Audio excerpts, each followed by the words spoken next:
હિમાચલ પ્રદેશના કિન્નોરમાં વાદળ ફાટતા તબાહી। સિરપા ગામ નજીક અચાનક જ પૂર આવતા રસ્તાઓ ક્ષતિગ્રસ્ત થયા। પાણી અને માટી એકસાથે નાળામાં વહી ગયા, જેને લઈને રિસ્પા પાસેનો રોડ સંપૂર્ણપણે તૂટ્યો। એટલું જ નહીં, ગામ પણ સંપૂર્ણ સંપર્ક વિહોણું બની ગયું છે।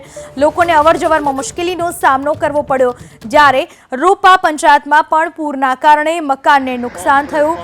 સાથે જ કિન્નોરના નિગુલસરી બ્લેક પોઈન્ટ પર પહાડથી પથ્થર પડવાને લઈને નેશનલ હાઈવે ઉપર